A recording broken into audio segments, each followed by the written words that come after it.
Hello and welcome to Unix Basics 101. Today we're going to be looking at controlling ownership and permissions of the Unix system. So first off, we're going to use the ls-l command to list some of the permissions we have in the directories. So over here, the first three columns belong to the user or the individual. So the R stands for read, W stands for write, X stands for execute permissions. The next three columns, they belong to the group or the users on this PC. And the last three columns belong to the world or to global permissions.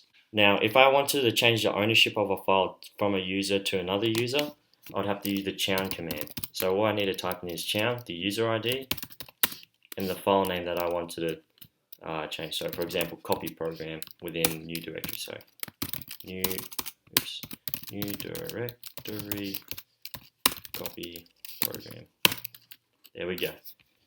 Now, the chmod command changes the permissions of a file, the read, write, and execute, or such. So let's do that. So for example, let's go in a new directory, hop on in. Okay.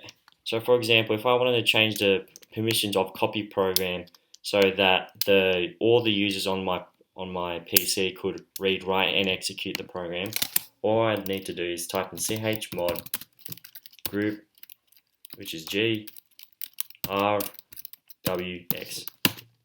Oops. Oh, file name. There we go. That's important, very important. Type in the file name. There we go. I gave all the users on my PC read, write, and execute permissions. Now you can also do this by using binary. So for example, if you wanted to grant, say, everyone permission to read, write, and execute on a particular file, all you need to type in is 777. And let's say copy program again. And there we go. Everyone has the ability to read, write, and execute that program. Over here, I've got a bit of an explanation why that does that, but anyway. You can also add and remove permissions by using shortcuts such as chmod. For example, the user, I want to remove the ability for them to write on that file. So I just do minus which one I wanted. So for example, write. So which permission I wanted to remove. There we go.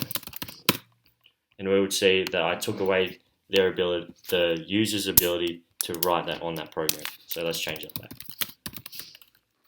7 copy program.